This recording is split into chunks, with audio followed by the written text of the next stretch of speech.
Think your job interview was brutal? Meet Alex, a modern mind dropped into a medieval village where the hiring panel is a suspicious baron, a sharp-eyed lady, and a zealot abbot. No resumes, just fire-making, straw thatching, and heresy trials. One wrong answer, and you're the latrine boy. By sunset, dignity included. The persistent, rhythmic thump-thump-thump of the bass from next door was usually just white noise for Alex, another layer in the symphony of urban drone. Today, it was a migraine-inducing jackhammer directly behind his eyeballs. He swore under his breath, fingers flying across his keyboard, a blur of motion only another senior front-end dev would truly appreciate. Right, you little bug-riddled nightmare, let's see what you're really made of, he muttered, his gaze glued to the 3 glowing monitors arrayed before him. Lines of React code, shimmering green on black, scrolled past, an alien language to anyone outside his tribe. He was knee-deep in a critical deployment, pushing a hotfix for a particularly egregious payment gateway glitch on their flagship fintech app. If this didn't go smoothly, he could kiss his weekend surf trip to Newcastle goodbye. A Teams notification pinged, an aggressive thwop that somehow cut through even the bass. It was Chad, his overly enthusiastic, perpetually synergistic manager. Chad, hey team, just circling back on the Q3 KPIs, really crushing it on those conversion rates, folks. Big ups, let's keep that agile momentum going. Alex snorted, a cynical puff of air. Agile momentum, he thought, is what happens when you haven't slept in 48 hours and your brain is 90% caffeine and 10% pure spite. He ran a hand through his perpetually messy dark hair, leaving a few strands sticking up like defiant antennae. He was lean, almost wiry, with the slightly hunched posture of someone who spent more time staring at pixels than at the actual sun. His skin, despite living a mere 10 minutes from Manly Beach, was a ghostly pale, a testament to the indoor life. His phone, a sleek slab of aluminum and glass, buzzed beside his keyboard. Instinctively he reached for it, his thumb already hovering over the Instagram icon.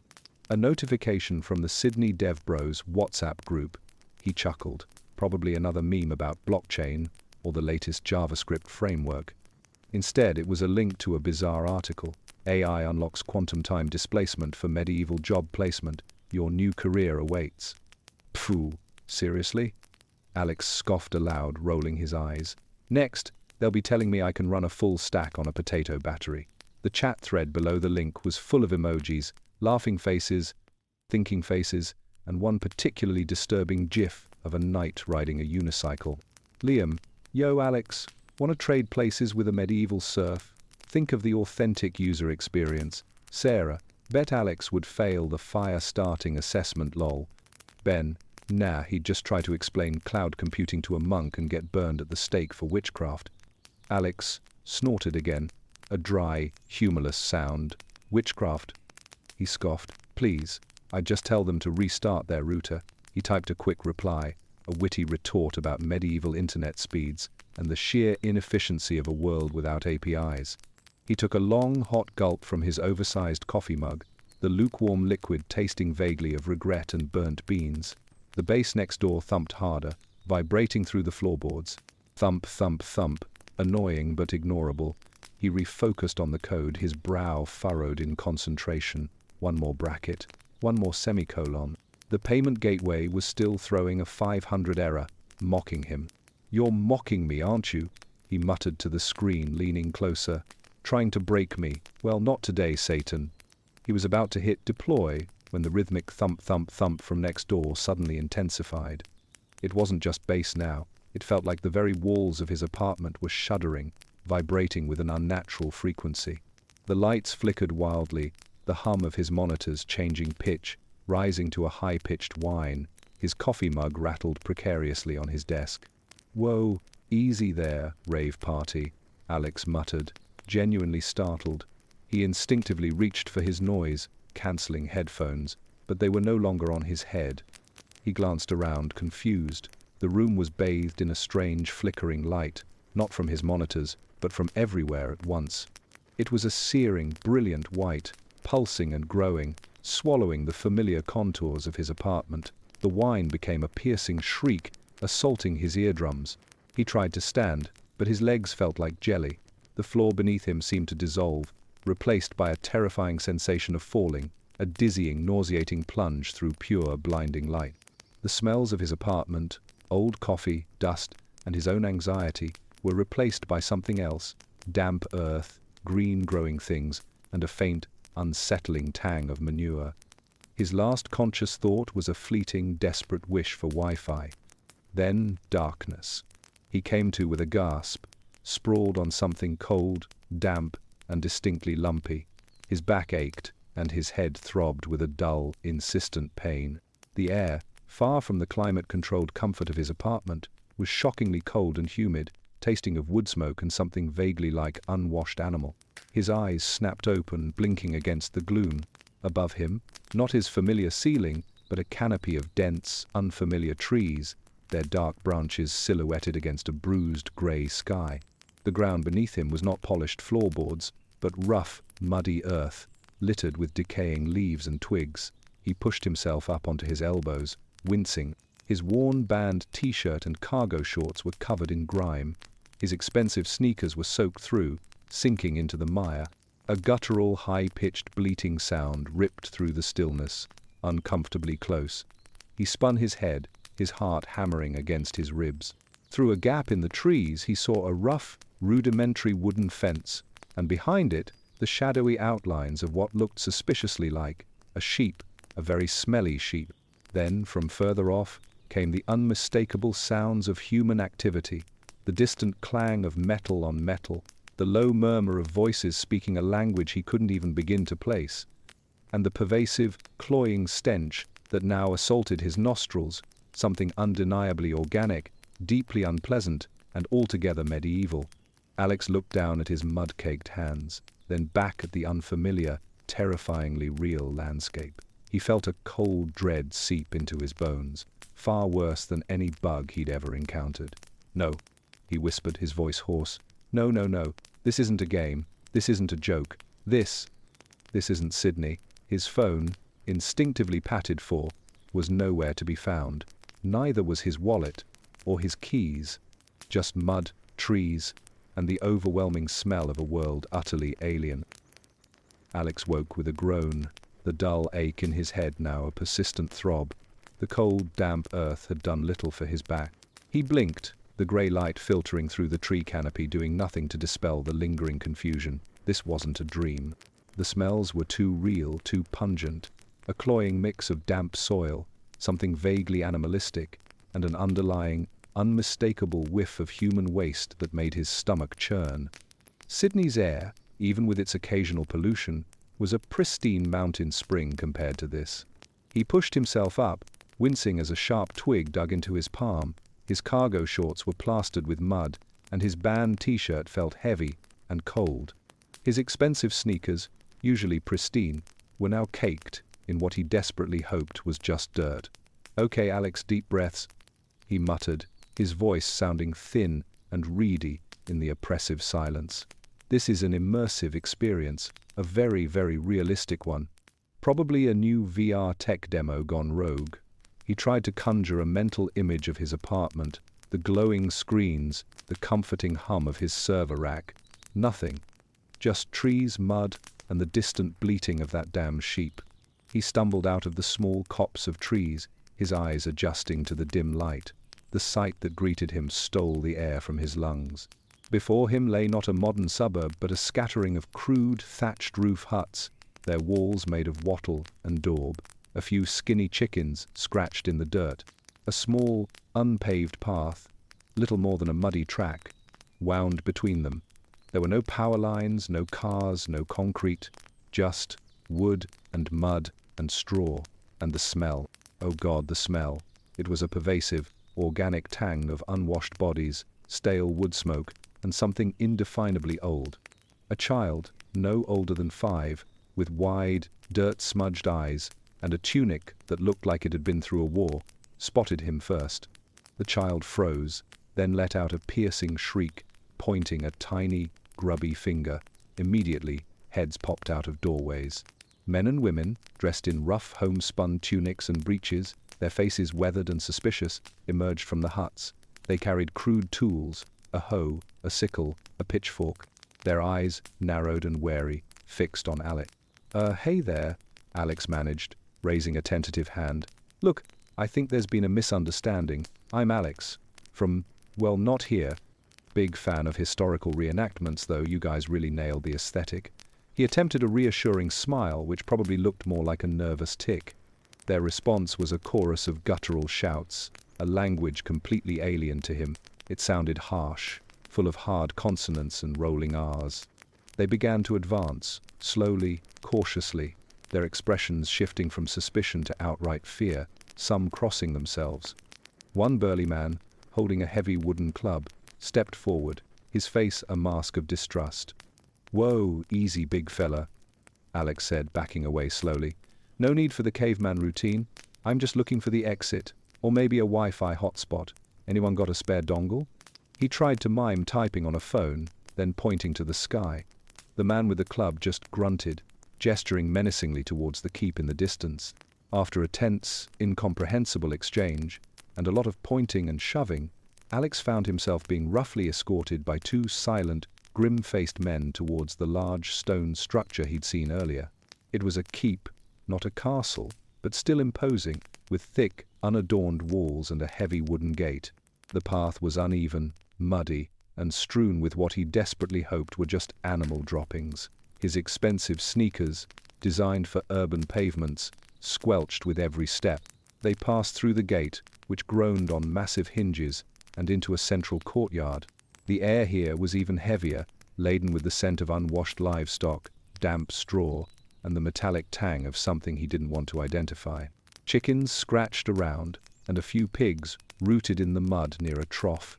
A group of children, their faces smudged with dirt, stared at him with wide, unblinking eyes.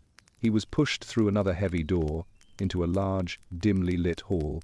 The air inside was thick with wood smoke from a central hearth, making his eyes water. Tapestries, faded and grimy, hung on the stone walls, depicting scenes of hunting and battle. The floor was packed earth, strewn with rushes. It was cold, so cold. At the far end of the hall, seated on simple, high-backed wooden chairs that served as thrones, were two figures. Baron von Grimwald, a hulking man in rough, well-worn furs, sat with a heavy, unmoving presence. His face was a roadmap of lines, his beard thick and unkempt, and his small, dark eyes seemed to bore into Alex with an unsettling intensity. Beside him sat Lady Elora, her posture straighter, her dark braids severe beneath a simple wimple. Her eyes, though less overtly menacing than the Baron's, were sharper, more discerning, missing nothing. Alex was shoved forward, stumbling to a halt before them. The two guards took up positions behind him, effectively blocking any escape. He swallowed, his throat suddenly dry. This wasn't a lark. This wasn't a drill. This was real. And these people looked really unhappy. He tried to compose himself, to access his inner, corporate professional. He cleared his throat, attempting a confident, albeit shaky tone. "Good morning," he began, trying to project an air of calm authority. "Thanks for seeing me on such short notice. Alex Miller, senior front-end developer. Pleasure to meet you both. I presume you're the hiring managers." He extended a hand, a gesture of modern cordiality, expecting a firm handshake. Baron Grimwald's eyes, already narrowed, simply tightened further. He grunted, a low, guttural sound that vibrated in Alex's chest. Lady Elora's lips, thin and unsmiling, twitched almost imperceptibly. Neither made a move to take his hand. The steward, standing beside the Baron, cleared his throat nervously and began to speak in the harsh, unfamiliar tongue. Alex understood nothing, but the tone was unmistakable. This was not a friendly welcome. This was an interrogation, and he had just failed the first impression spectacularly. The steward, a thin man with nervous eyes and a tunic that looked perpetually damp, finished his rapid-fire translation of Alex's utterly baffling greeting. Baron Grimwald's brow, already a landscape of deep furrows, seemed to deepen further. He leaned forward slightly, his massive forearms resting on his knees, his small dark eyes fixed on Alex like a hawk on a particularly confused mouse. "He asks," the steward translated, his voice barely above a whisper, "what station you hold, what purpose brings you to our lands, and to whom you pledge your allegiance. Alex blinked. Station? Purpose? Allegiance? This was like a really aggressive HR interview. He cleared his throat, trying to project the calm, confident demeanor he usually reserved for investor pitches. Right, okay, great question, Alex began, forcing a smile. So, my station, as you put it, is senior front-end developer. At a fintech startup, we're disrupting the traditional banking sector, leveraging cutting-edge blockchain solutions and AI-driven analytics to optimize user journeys and drive engagement across multiple platforms. He paused, expecting a nod, a flicker of recognition. Grimwald stared blankly. Lady Alara, however, tilted her head slightly, her sharp eyes assessing him. The guildmaster, Olaf the Cooper, who had positioned himself near the entrance, let out a low, derisive snort. The steward stammered, trying to translate. He says he is a senior front-end developer and that he disrupts, and something about blockchains and AI-driven analytics for user journeys. He looked utterly lost, turning to the Baron with a helpless shrug. Grimwald's face remained impassive, but a muscle twitched in his jaw. What disruption? He growled, his voice a low rumble that made the rushes on the floor tremble. Does he speak of war? Of rebellion? Alex's smile faltered. Oh no, Baron, he quickly clarified, waving his hands. Not that kind of disruption. We're talking about disruptive innovation. Like, think of it as optimizing the flow of information. We build intuitive interfaces, for the end user. We ensure seamless API integration so the back end can communicate efficiently with the front end. It's all about enhancing the customer experience and scaling operations for vertical growth. He saw the Baron's eyes narrow further, a flicker of something dangerous in their depths. Lady Alara's expression remained serene, but Alex could swear he saw a faint, almost imperceptible tremor at the corner of her lips. Amusement? Or was it just his imagination? He speaks of intuitive interfaces and seamless integrations, the steward translated, looking increasingly distressed. And scaling operations for vertical growth, he trailed off, clearly having no idea what he was saying. And your purpose? Grimwald pressed, ignoring the steward's confusion. Why are you here in my hall speaking such gibberish? Alex took a deep breath. This was his moment. He had to make them understand his value. My purpose is to drive digital transformation, to build robust, scalable web applications that are responsive across all devices. I specialize in cross-browser compatibility, performance optimization, and ensuring a secure, frictionless user experience. I'm a problem solver, a solutions architect. I streamline workflows, I debug complex systems, I ensure uptime. He was almost sweating now. The hall was cold, but the intensity of their stares was making him feel like he was under a spotlight. He could hear the distant bleating of that infernal sheep again. Lady Alara spoke then, her voice surprisingly clear and calm, cutting through the tension. And your lineage, stranger? What noble house do you hail from? What lands does your family hold? And your prowess? Are you skilled with the sword, the bow, or perhaps the lance? Alex blinked. Lineage? Prowess? This was a curveball. My family, we're from, Sydney, Australia. It's a big city, lots of high-rises. And my prowess? Well, I'm pretty good at debugging, and I can type like 120 words per minute. I'm also a pretty solid online gamer, if that counts. I've got a killer KD ratio in Call of Duty. He chuckled nervously, but the sound died in the heavy silence. The steward looked utterly bewildered, then quickly translated, his voice strained. He says his family is from Sydney, a big city with high rises, and his prowess is in debugging and typing very fast. And online gaming with a killer KD ratio in something called Call of Duty. He looked at Alex as if he'd just grown a second head. Olaf the Cooper let out another, louder snort, shaking his head in disgust. Grimwald's face was now a thundercloud. He slowly rose from his throne, his massive frame casting a long shadow over Alex. The guards behind Alex shifted, their hands resting on the hilts of their swords.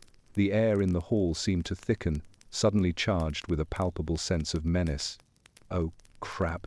Okay, they're not getting it at all. Maybe I need to simplify. Think MVP, minimum viable product. What's the most basic value I can offer? Can I explain efficiency in terms they'd understand? Like, I make things go faster so you don't have to work as hard. No, that sounds like witchcraft or laziness. This is not going well. Not well at all. I just need to find a way to convey that I'm not a threat and that I'm actually genuinely incredibly useful. Just not here.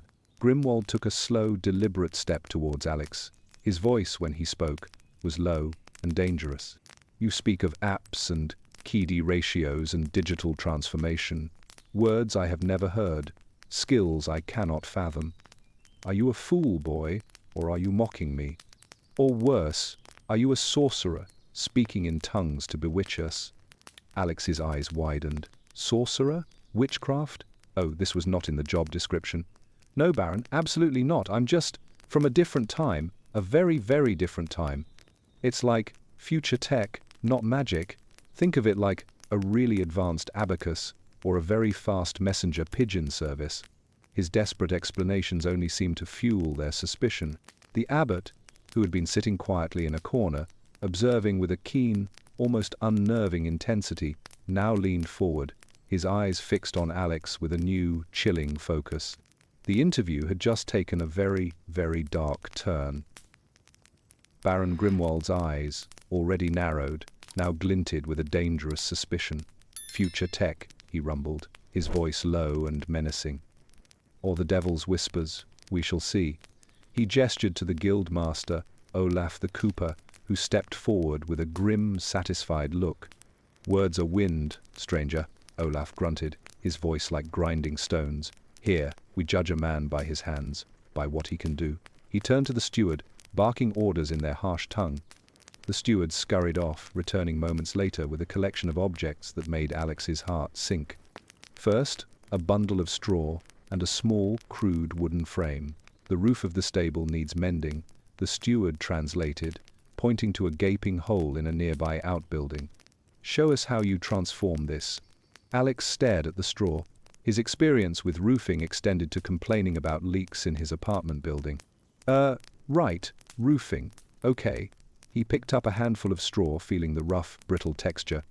So do you guys have, like a staple gun? Or maybe some kind of adhesive? Some tar? And what about the structural integrity? Have we done a load-bearing assessment? Olaf scoffed, a sound like gravel churning. He snatched a handful of straw, deftly twisting it into a tight, interlocking pattern, then wove it into the frame with surprising speed and precision. Like this, city boy, with your hands, not with your staple gun. He tossed Alex a piece of rough twine. Alex tried to imitate him. The straw was stiff and uncooperative. It pricked his fingers. He tried to twist it, but it just crumbled. He tried to weave it, and it fell apart. He looked at his soft, pale hands, accustomed to the smooth keys of a keyboard, not the abrasive reality of raw plant matter. He imagined his manager, Chad, watching this, probably suggesting a synergistic straw-weaving hackathon. The thought was almost enough to make him laugh, if he wasn't so terrified. This is inefficient, Alex mumbled, dropping the straw in frustration. There has to be a better way.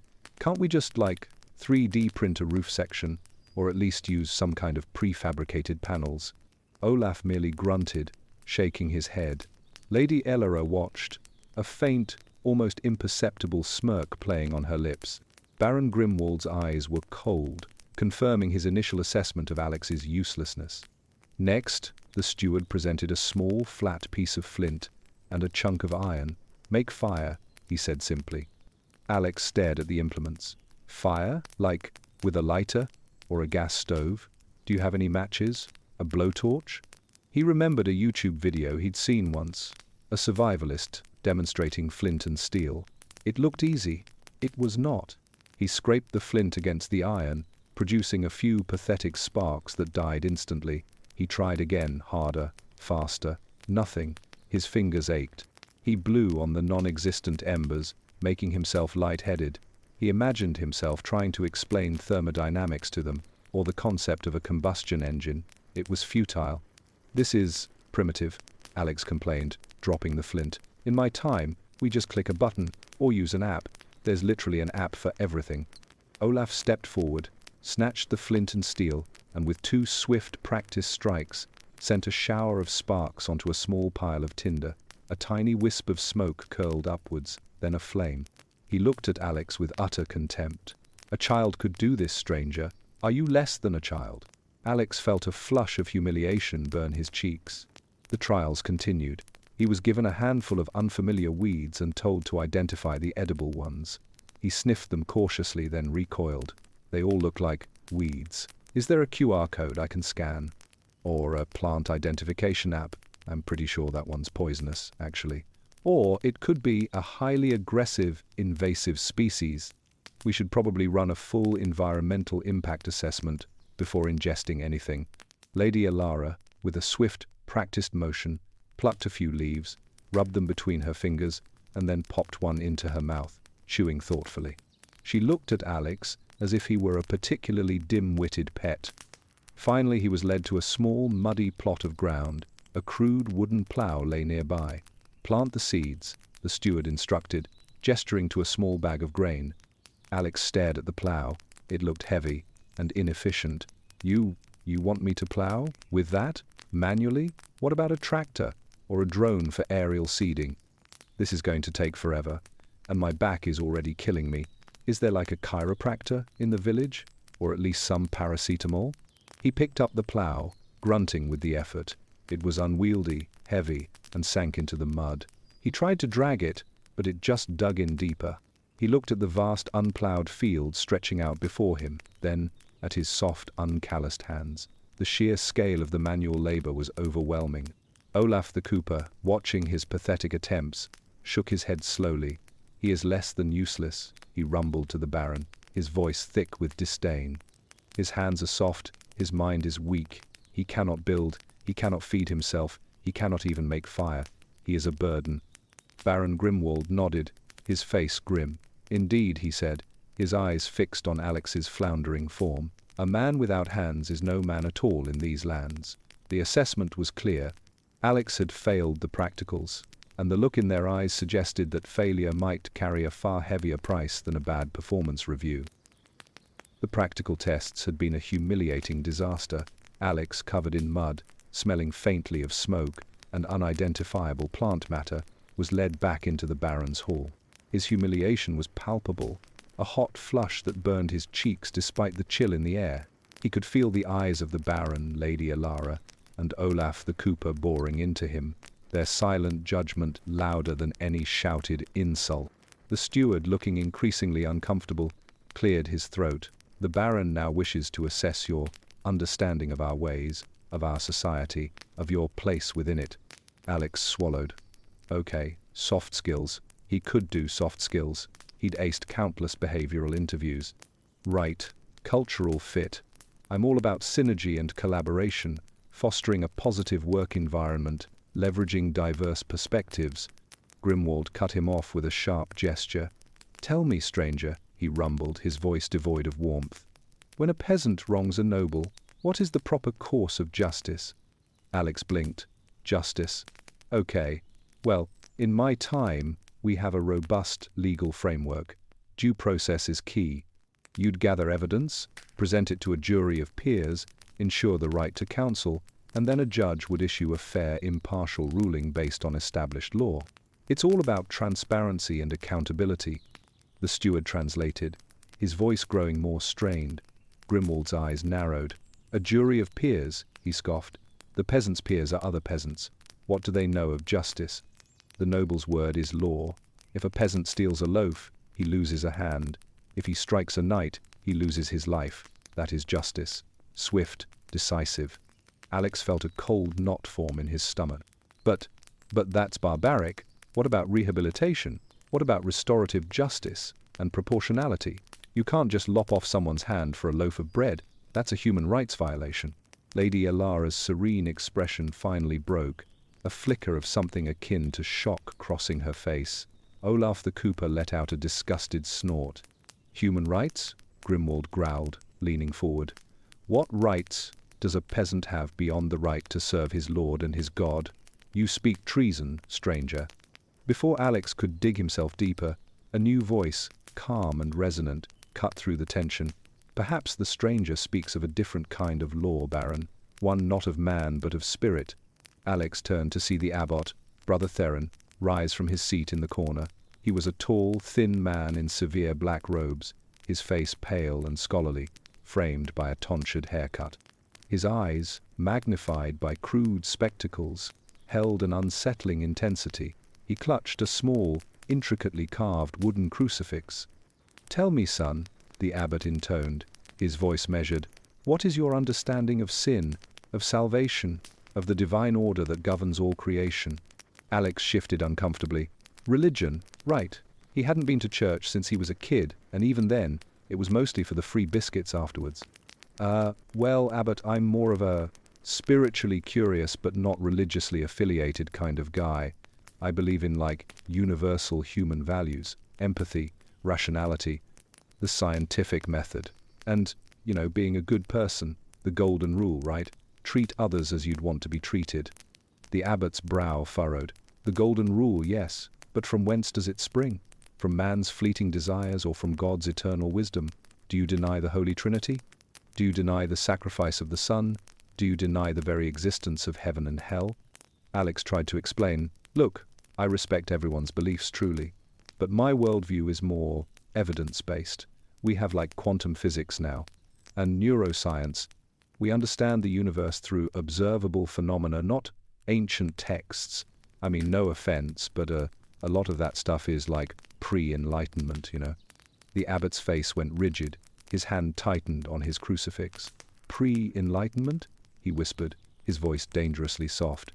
"You speak of a new enlightenment that casts shadows upon God's immutable truth. You deny the very foundations of our faith, the very bedrock of our salvation." Baron Grimwald slammed a fist on his armrest. "He speaks blasphemy, Abbot, heresy." Lady Alara watched Alex with a chillingly detached expression. Even Olaf the Cooper, usually focused on practical matters, looked genuinely disturbed. Alex, realizing he'd stepped into a theological minefield, tried to backtrack. No, not denying. Just a different perspective. It's about, critical thinking, questioning assumptions, iterative improvement of knowledge. It's not a zero-sum game, We can all coexist, different belief systems. It's fine. Oh, you idiot, Alex. You absolute, unmitigated idiot. You just called God pre-enlightenment. You're going to get burned at the stake. This isn't a job interview anymore. This is an inquisition. I need to pivot hard. How do I say I believe in God without actually believing in God? Is there an API for that? The abbot, his eyes now blazing with a terrifying zeal, pointed a trembling finger at Alex. He speaks with the tongue of the serpent. He seeks to sow doubt and discord, to lead us astray with his strange doctrines. This is not merely ignorance, Baron. This is corruption. The guards behind Alex shifted, their hands now firmly on their sword hilts. The air in the hall grew heavy, with a palpable sense of fear and righteous anger. Alex had not only failed the social graces, he had committed the cardinal sin of questioning their very spiritual foundation. The interview was rapidly becoming a trial, and the verdict looked increasingly grim. The abbot's accusation hung in the smoky air, heavy and damning. "Corruption," he repeated, his voice rising, his eyes fixed on Alex with a terrifying, unwavering zeal. "He speaks of new enlightenments and different perspectives that deny the very word of God. This is the work of the adversary, Baron." Baron Grimwald's face was a mask of grim resolve. "Indeed, Abbot, this stranger's words are a poison. But what is his purpose? What dark master does he serve?" Alex, feeling the cold sweat trickle down his spine, knew he was cornered. His polite corporate explanations had only dug him deeper. Practical skills were a bust. Social graces were a bust. And now, he was apparently a demon. There was only one play left, the Hail Mary. He had to make them understand. He had to show them his value. No, please," Alex pleaded, his voice cracking. "I'm not a demon. I'm from the future. A very, very far future. I can prove it. I can tell you things that will blow your minds, things that will change everything." He looked desperately from the Baron to Lady Alara, then to the abbot, trying to gauge their reactions. They stared back, unblinking, their expressions a mixture of fear and profound skepticism. "Future? Grimwald rumbled, his hand instinctively going to the hilt of his sword. What sorcery is this? Do you claim to defy God's own time? No, not defy, just experience. Look, Alex gestured wildly. In my time we have electricity. It's like captured lightning. We put it in wires and it powers everything.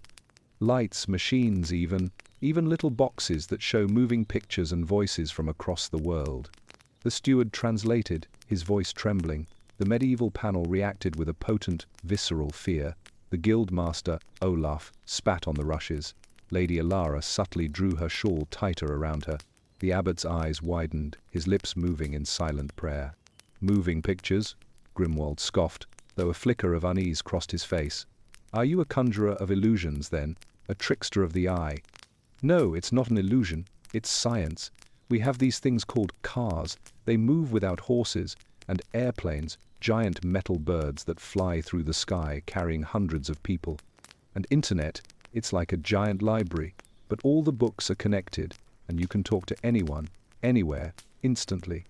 Alex was practically vibrating with desperate energy, trying to convey the sheer scale of it all. We've even been to the moon, the actual moon. He tried to draw a crude diagram of a car on the dusty floor with his finger, then an airplane. He made whooshing noises. He mimed typing on a keyboard, then holding a phone to his ear. The abbot suddenly cried out, his voice sharp and piercing. Blasphemy! The moon is God's lantern, not a stepping stone for man. These are the lies of the pit. He speaks of metal beasts and flying abominations. He is trying to corrupt our minds with visions of hellfire and false gods. He raised his crucifix, pointing it directly at Alex. Confess your demonic pact, creature. Confess your allegiance to the Dark One. Alex recoiled, genuinely terrified. Demonic pact? No, it's just technology. It's not magic. It's like advanced craftsmanship. We figured out how to harness the elements. We cured diseases. We have tiny invisible things called antibiotics that kill sickness. People don't die from a common cold anymore. Lady Alara gasped, her hand flying to her mouth. Grimwald's face was a mask of pure, unadulterated horror. The idea of conquering sickness, a constant, terrifying presence in their lives, seemed to genuinely unnerve them more than the flying machines. He claims to defy God's will in sickness and health, the abbot shrieked, his voice now a feverish roar. He boasts of cheating death itself. This is the ultimate heresy. He is a plague upon our souls. He must be purged. The guards, who had been watching with growing unease, now took a step closer, their swords half drawn from their scabbards. The air was thick with their fear, their belief in the abbot's words. Alex's grand reveal, his attempt to prove his worth, had backfired spectacularly. He wasn't seen as a visionary, but as an agent of chaos, a harbinger of blasphemy. This is it. This is how it ends.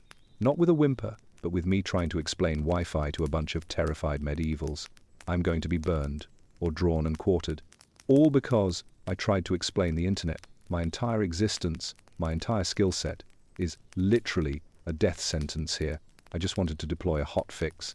Now I'm the hotfix, and I'm about to get patched, permanently. Grimwald, his face pale with a mixture of fear and fury, raised a hand, silencing the abbot's fervent cries. His gaze, when it landed on Alex, was no longer merely suspicious or disdainful. It was filled with a cold, righteous wrath. Enough, he rumbled, his voice low but carrying absolute authority. This creature speaks of abominations. He defies God and mocks our very existence. He is a danger to our souls and our lands. The verdict, though unspoken, hung heavy in the air. Alex had not just failed the interview, he had been condemned. The silence that followed Baron Grimwald's pronouncement was absolute, broken only by the crackle of the central hearth and Alex's own ragged breathing.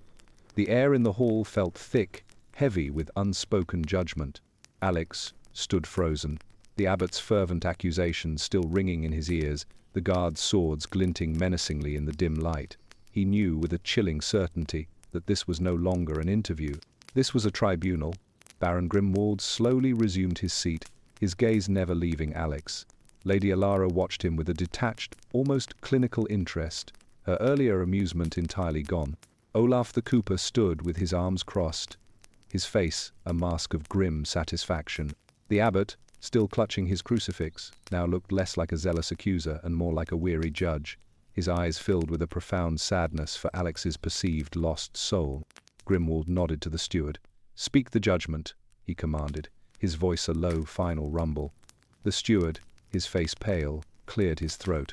He began to speak, translating the Baron's words with a heavy heart, his gaze occasionally flickering to Alex with a mixture of pity and fear. "The Baron, Lord Grimwald, finds you unworthy. Your words are riddles, your skills are naught. You cannot mend, you cannot sew, you cannot make fire. You are a burden to the land." Alex swallowed, his throat dry. He wanted to argue, to explain, to plead. But what was there to say? He was useless here. He couldn't even start a fire. The steward continued, translating Olaf the cooper's assessment. "The guildmaster Olaf finds you, weak of hand and soft of spirit. You know no craft, you possess no strength. You are a mouth to feed, a body without purpose." A fresh wave of humiliation washed over Alex. He thought of his ergonomic keyboard, his standing desk, his perfectly optimized IDE, all utterly meaningless here. Then came Lady Ilara's cold, measured words, translated by the steward. "Lady Ilara finds you, lacking in understanding of custom and station. You speak without deference, you question the established order, you are a danger to the harmony of our society." Alex's mind raced. He'd just tried to be polite, to explain concepts like equality and human rights.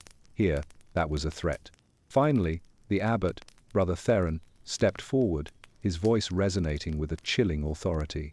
The steward translated, his voice barely a whisper. "The abbot, Brother Theron, finds you touched by darkness. Your words are blasphemy, your knowledge unholy. You speak of defying God's will, of conquering death and traversing the heavens. You are a threat to our very souls, a vessel of corruption." Alex felt a cold dread clamp around his heart. Heresy, that was the word. He was no longer just incompetent, he was a spiritual pollutant. Grimwald then spoke, his voice carrying an undeniable weight. "Therefore, by the grace of God and the authority of this fiefdom, we must decide your fate. You are not fit to join our community. You are not fit to serve in my household. You are not fit to walk freely among God-fearing folk." Alex's mind screamed, "No, this isn't fair. I didn't ask for this. I just want to go home. I'll sign an NDA. I'll never talk about this. Just send me back." He tried to speak, but no words came out. His tongue felt thick and useless. Grimwald continued, discussing options with his advisors, their voices low and guttural, like a pack of wolves deciding the fate of a trapped rabbit. Alex caught snippets of translated words: banishment, servitude, confinement, purification. Each word struck him like a physical blow. "He is a danger," the abbot insisted, his voice rising, "a source of contagion. He must be contained, lest his foul ideas spread." "He is useless," Olaf countered, "a burden. Banishment is too kind. He would simply starve and be a nuisance to other lands." Lady Ilara, ever pragmatic, offered, "Perhaps a task, where his madness can cause no harm, and yet he may still serve some meager purpose, a penance for his strange tongue." Alex's heart pounded. A task? What task could he possibly do here? Could he teach them HTML, build them a simple database for their tax records? He almost laughed at the absurdity. Grimwald listened, his eyes still fixed on Alex, evaluating him like a piece of livestock. Finally he nodded slowly. He looked at Alex, his expression utterly devoid of pity. "We have decided," Grimwald announced, his voice echoing in the hall, sealing Alex's fate. "You shall not be executed, for your madness may yet be a test from God. You shall not be banished, for you would surely perish and burden other lands. You shall serve." Alex felt a flicker of desperate hope. Serve? Maybe a scribe? A translator, once he learned the language?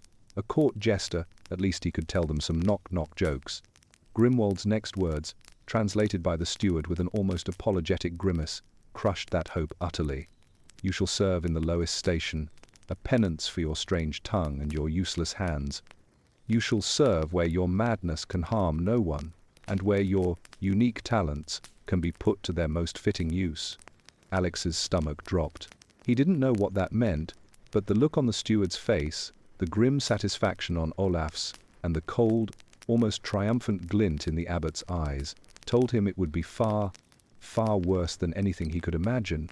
The interview was over, and he had not just failed, he had been utterly, profoundly, and irrevocably rejected. His new life, or what was left of it, was about to begin. The morning light, thin and watery, did little to dispel the gloom in Alex's soul. He'd spent the night in a small, windowless cell carved into the keep's stone foundations, the air thick with the smell of damp earth and despair. His modern clothes, now stiff with dried mud, had been replaced by a rough, itchy tunic and breeches made of coarse wool.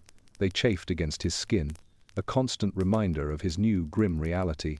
A heavy wooden door creaked open, and a burly guard, the same one who'd escorted him yesterday, grunted, gesturing for Alex to follow. Alex stumbled out, his muscles stiff, his mind still reeling from the previous day's verdict.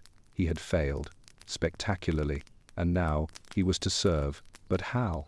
What could possibly be his fitting use? He was led through the chilly, damp corridors of the keep, past the bustling kitchen where the smells of boiling gruel and roasting meat made his empty stomach rumble. He saw servants, their faces grim and weary, going about their chores. None met his eye. He was already an outcast, the strange man who spoke of flying metal birds and invisible sickness killers. They emerged into the main courtyard. The air, even in the morning chill, was heavy with the familiar, pervasive stench of the medieval world. Pigs rooted in the mud, chickens pecked at scraps, and a few peasants were already moving about, their movements slow and deliberate. The guard stopped near a particularly foul-smelling corner of the courtyard, behind the stables. Alex's eyes widened. There, partially hidden by a crude wooden fence, was a large gaping pit. A dark, viscous liquid shimmered within its depths, emitting an eye-watering, stomach-churning miasma. It was, unmistakably, the communal latrine, overflowing. The guard grunted, pointing at the pit, then at a crude wooden shovel leaning against the fence. He then made a shoveling motion, followed by a pointed gesture at Alex, and finally, a dismissive wave towards the pit. The message was clear. Alex stared at the shovel, then at the pit. His stomach lurched. He felt a wave of nausea so profound it almost buckled his knees. "No," he whispered, his voice hoarse. "Number, you can't be serious. This is a joke, right? A hazing ritual. Tell me this isn't my job." The guard simply stared, his expression blank. He pushed the shovel into Alex's hand. The wood was rough, splinters already threatening his soft palms. "This is it. This is my fitting use. The ultimate indignity. The final, undeniable proof that my entire existence, my entire skill set, is utterly, profoundly useless here. Front-end developer, senior, fintech, and now, excrement mucker. The irony is so thick, I could probably scoop it with this shovel." He looked at the pit again.